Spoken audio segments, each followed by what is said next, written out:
That Don't Sound Right is a podcast about talking the way we did before the internet, when you could not prove anyone right or wrong. All the expertise was contained in the people involved with the conversation. I'm Peter. I'm Cecil, and I hope you enjoy our conversations. And as you listen, if you find yourself silently saying, "That don't sound right," send us a comment. You're one of us. Something may not sound right if it feels off, strange, or inconsistent with what you expect or know to be true. Let me pause you there. That's our whole podcast.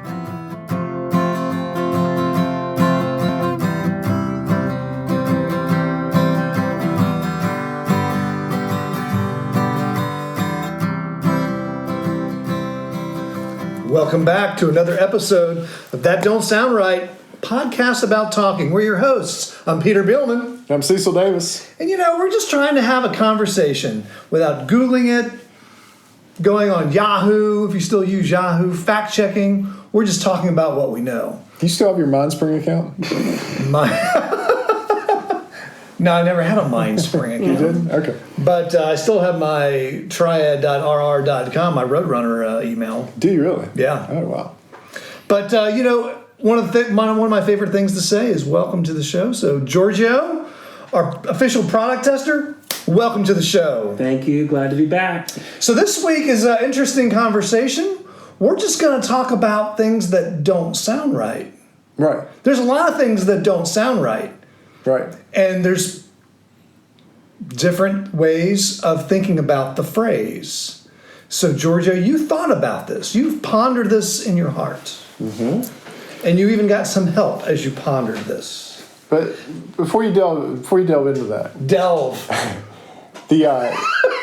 Delve into that. So the thing about talking like this, tell me what you like about this, because I think this actually plays into something that you think about a lot, and that is navigating difference.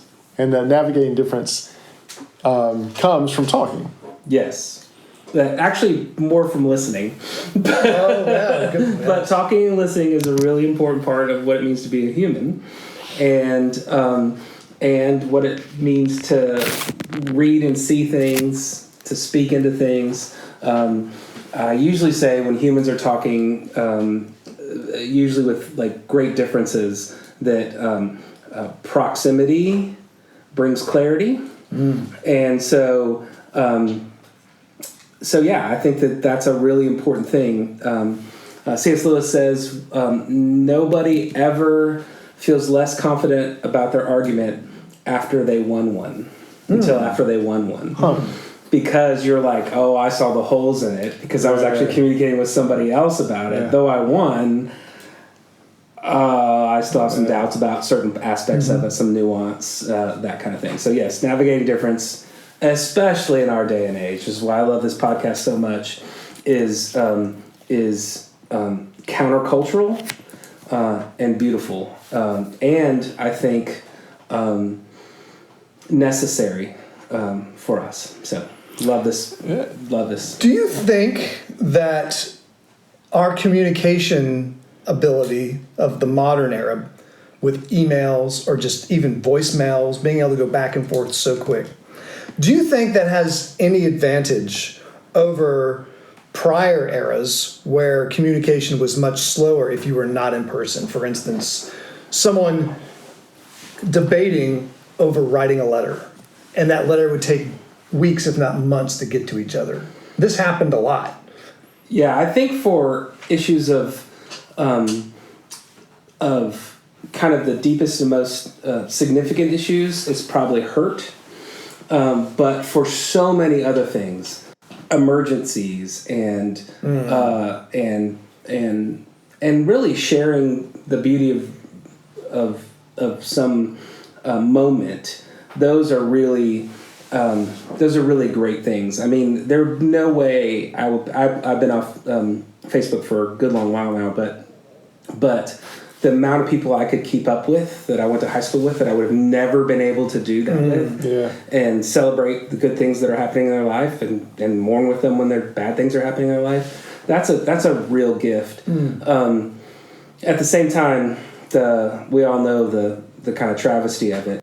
The thought that would it would take to write a letter and the patience it would create for you have to wait and then wait for a return. Right. That's a beautifully human thing in an instant gratification world. So yeah, we should miss that. There's a book called The Analog Revolution that is about slowing down. Talks about like millennials playing chess at a Starbucks physically instead of online with each other, and they're like, this is the most radical thing ever. And I'm like, that's a great human instinct. It's funny you said that, because I was just thinking when we were talking about writing letters, do you remember that people used to play chess like that? Yeah. Oh, that's true. They would have their chessboard set up at their houses, and then they would mail The next move. And then so you had to wait Oh my gracious! until your mail came. Yeah, but there's something beautifully human about that. Oh, yeah, You're not that's asking to great. control stuff. And Yeah. Now, but if can you someone's- imagine playing chess like that, where you're waiting and it comes, and then you kind of look at it and you write the letter and you mail it back? And now, if you do online, I play chess with my son sometimes back and forth, and it's like a 10-minute game. Right. And if you run out of time, you lose. So you have to move quickly. Oh, yeah. All right. Each person gets 10 minutes, and it's so we play regular chess sometimes too. But, regular chess. So, anyways, the podcast prompted you to do something. Yeah. So communication is changing rapidly, and in the last really couple months, it's changed significantly rapidly. And so I took it upon myself. I was super curious, and I didn't know what I would ask about to do this chat stuff, this AI creation stuff. You know me well enough to know I don't remember any of the names or any of that kind of stuff. So I went into I signed up for the free trial or whatever it is, the basic trial for AI that would create something. And I was super curious about what it would come up with. So I only did 3 things. One, I was just curious. For those of you who don't know me, I'm a pastor, so I was preaching on a really famous passage. I was like, oh, what am I going? There's nothing I can say new about this. So I typed that in, and it spat out a really lame sermon. I asked it a theological question, and realized if I adjusted the way I asked the question, it got better and better and better. But then what I did was I said, what does it mean when you use the phrase, that don't sound right? And so I'm ready to read it. All right, man. Thanks for doing that. Yeah, I would never have thought that. I didn't think to do that No. either. So This is why we have listeners, man. Exactly. Come up with this kind of stuff. So here's the answer. It comes with an intro, and then 4 points, and then an outro, if you will. All right. Something may not sound right if it feels off, strange, or inconsistent with what you expect or know to be true. Let me pause you there. That's our whole podcast. That's the premise of everything we do every week. I might need to change the intro to the podcast. So, and it says, this could be due to a variety of factors, such as, 1, the tone or pitch of a person's voice. If the tone or pitch of someone's voice is unusual or different from what you are accustomed to, it may not sound right. So this makes me wonder if we really should ever change the way we record our podcast. What do you mean? Well, we always, the voice quality, the sound quality of our podcast is, it's never going to be on it's public radio, right? And it changes a little every time. And you might have to slow down your weekly commute to hear our voices because of something going on in the background. Because I'm mumbling. There's just something about our podcast that, from a hearing standpoint, don't sound right. Right. What if we were to fix that? I think we'd lose something. Yeah. All right, number 2. Number two is the context of the situation. If something is said or done that seems out of place or inappropriate for the context of the situation, it may not sound right. Like taking pictures at the post office. Don't do it. Don't do it. Like doing a podcast on a card table. Oh, yeah, right. This is a card table. That's right. Yeah, that's right. I mean, this is a wonderful studio. But it's the annex. This is the annex. This is just the annex, The man. annex. Yeah, it's all right. Number 3, the words or grammar used. If the words or grammar used in a sentence are incorrect or do not make sense, it may not sound right. So this is how I pick up if an email's fake or not. How so? If it's everything else looks really pretty put together, but it's got grammatical mistakes in it, that's one of the ways I can pick up like a fish email. All right. Yeah. Well, let's just say this also is embodied in the very title of your podcast. That's right. That don't sound right is not proper grammar. It's not good grammar. But it sounds right to me. But you're embodying 1 and 3 already. The tone, the pitch, the grammar used, your message is in the very structure of it. So the grammatically correct would be that does not sound right. Correct. Mm-hmm. Yeah. Or that doesn't sound right. You can say that doesn't. Doesn't. Can't write it in a formal paper. That don't sound right. It's funny, just for the listeners, when we first, Cecil came up with the name. You came up with the name. Did it? You did. Because when you said it, I literally thought to myself, well, maybe it should be that doesn't sound right. Because I don't talk that way. But Cecil does. Cecil talked, but I really thought, well, maybe we're going to say that don't sound That right. don't sound right. But this is it. I'm all in. It's on my T-shirt. It's on my pint glass. It's on my T-shirt. It's on my bumper sticker, which you can find on the That Don't Sound Right merchandise if you're looking for Mother's Day gifts. Okay, so the last 2 things are the things that I think were most connected to what you're doing. And so the fourth one is your intuition. Sometimes, even if you can't quite put your finger on what's wrong, your gut feeling or intuition may tell you that something doesn't sound right. And to me, this is quintessential. The exception to that is if you're running the country mile on April 1st, everything is fine. With your brother. There was a lot that intuition should have told me was wrong that day, but my love of fame and fortune took me out of my game. Forgot that it was April 1st. And forgot that it was April 1st. And I've almost talked myself back into getting, because I was talking to him today and I said, wouldn't it be great if the race actually started awarding that award? Mm-hmm, and he said, I could almost get you again if you... It's like, so read that again. Okay, your intuition. That's the other thing that makes something not sound right. Your intuition has to be on. Even if you can't quite put your finger on what's wrong, your gut feeling or intuition may tell you that something doesn't sound right. I've done that. Mm-hmm. Also, I knew you were going to ask me for an example off the top of my head. That's my job. Yeah, I know. That's right. That's what I do, right? I know I've done that before where it's just something, I can't use that example. Well, I mean, one of the words of wisdom is if it's too good to be true, it probably is. Right. If it's too good to be true, it probably don't sound right. So, the other day I was getting my tires, going back to the auto repair. Let's go jump back into the auto repair series. Yeah. So they said my tires were chunking. Chunking. Do you know what chunking is? I've heard of chunking, yes. Do you know how it occurs? Usually chunking occurs with a gross misalignment and your tires are getting hot and pieces of the tire are flying off the blocks of the tread. Yeah, blocks of the tire are coming, chunks are coming out. It's chunking. But when does that most commonly occur, would you think? With a minivan that's driven around the city, or maybe a 4x4 that's driven on the gravel road. There's not enough chunks on a minivan tire to chunk. Right.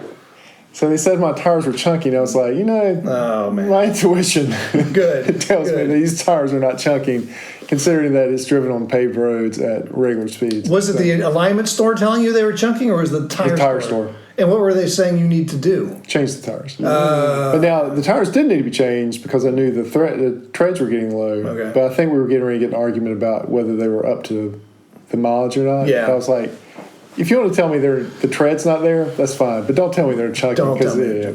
So, anyways, I like that. Okay, so it closes out with something I think is amazing. This is the part why I wanted to read it to you guys. In any case, if something doesn't sound right, it's important to listen carefully and pay attention to your instincts to determine if further investigation or clarification is necessary. So where this happened to me is with Pressure, the song Pressure. By who sings that? Which is a David Bowie song. False. Why? Is that false? It is a David Bowie song. It's Freddie Mercury. Right. So, I'm driving down the road, friend, song comes on, I was like, oh, David Bowie. He said, no, Freddie Mercury. That's right. So we argued, and me and this guy can argue pretty well with each other. But it turns out that both of them sang that song It's at the same time. They were both recording. They recorded it together. Right. Yeah. Right. So that goes back Which to what I you didn't said. know. I always thought it was a Freddie Mercury and Queen song because of the Right. lawsuit. Right, with Vanilla Ice. Because we all know it's a Vanilla Ice song. Yeah, that's right. Well, what was that last thing again? So if It's important to listen carefully Right. and pay attention to your instincts to determine if further investigation or clarification is necessary. So I should have listened to him, what he was saying, because he was convinced it was Freddie Mercury. Right. And I was convinced that it was And he probably should have listened to you. Well, yeah, and we eventually did. We both decided that we were both right. How did you come to that conclusion? Well, unfortunately, this was prior to the podcast. Did you do some further investigation? We did some further investigation. That's fine. You had to break the tie. We had to break the tie. Eventually have to break the tie. Yeah, because I didn't know how. Either go into a record You could store, have written a find letter to, vinyl. to the Queen fan club. It's a good song. It makes me want to change our tag What's that? to keep talking, keep listening, and stay curious. Say it again. Keep talking, keep listening, and stay curious. You know? Man. Because we're saying keep talking, stay curious. No, I guess curiosity. Curiosity kind of covers listening. I like that. What made you do that? Just out of curiosity? Yeah, well, I was also trying to try out this stuff. Like, I was like, this is weird and wonderful or awful. I don't know what it is. I use AI pretty weekly now. Like if I have to write an email and I'm not quite sure how to frame it, I'll get it started with that, and then I'll go back and personalize it. Does it do any distribution of drugs happen through AI? Not yet. I'm sure that people are creating AI chatbots for you to, interact with like a chain store. Would you let me know when that happens? Yeah. Yeah, I'm sure there's. Yeah, I'm sure. Well, there's AI. Like my son was telling me that that there's a Spotify AI DJ. I've used it. Yeah. Oh, really? What does it do? It basically listens to it looks at your listening history and comes up with a little bit better playlists than kind of the custom mixes that show up in your homepage. And it does it live, and what it does, it'll pulls it. It says, "I'm going to try pulling some other songs in that I think you might like." It's a AI DJ. Yeah. Nice. So it'll play a set, and then it'll say, "Okay, you've been listening to this. We're going to play a bunch of this.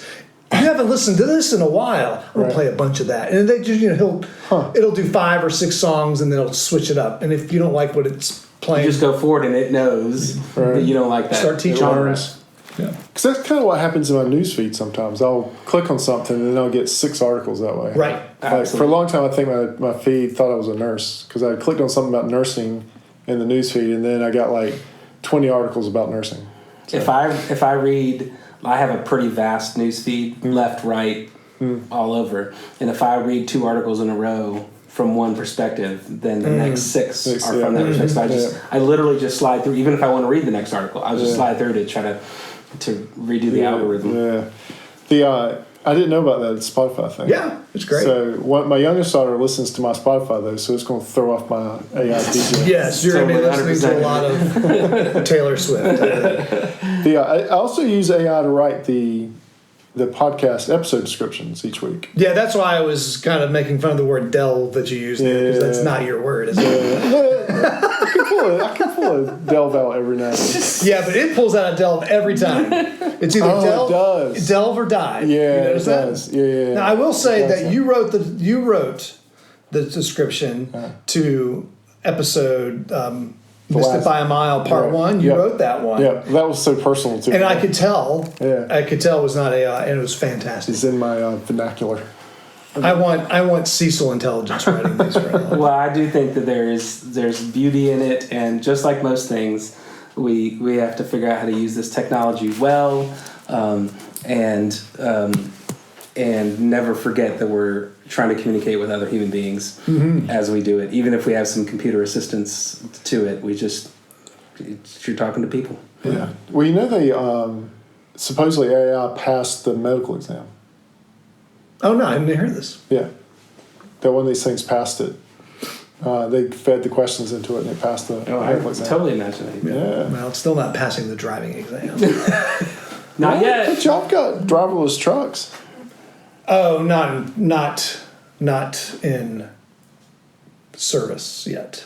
We're still, Are y'all close? they're still testing them. I guess that's I did sit in on a company that has come up.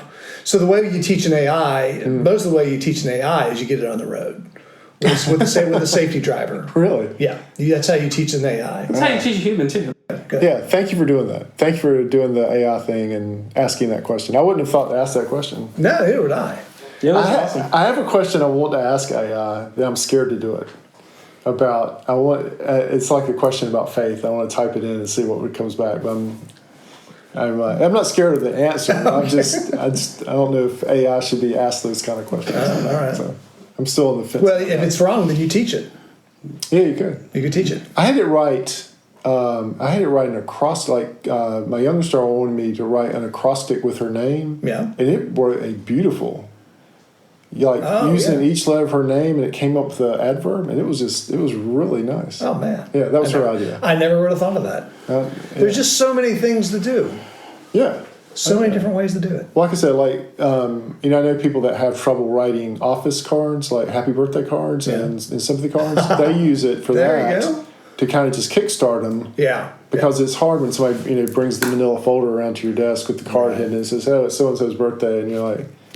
And I've known people have gotten it wrong before too, where they've signed sympathy cards thinking it was a birthday card. And the AI can't help you with that. AI can't help with that, but I have seen that happen. Oh man. Yeah, that's unfortunate. So it don't sound right, but you've come to the end of another episode. Hey, before we close, we want to thank everyone for listening. If this is your first time and enjoyed the conversation, would you consider hitting the subscribe button on the platform that you use? On the Apple Podcast, just a little check mark. And for those of you who have been longtime listeners, again, we want to thank you for hanging in there and being with us and being part of the conversation. Would you also consider rating us or leaving us a review? That All Sound Right is a production of TDSR Podcast in conjunction with Camel City Studios. I am one of your hosts, Cecil, and your chief sound engineer. Peter does all of our web design, and he is the other host.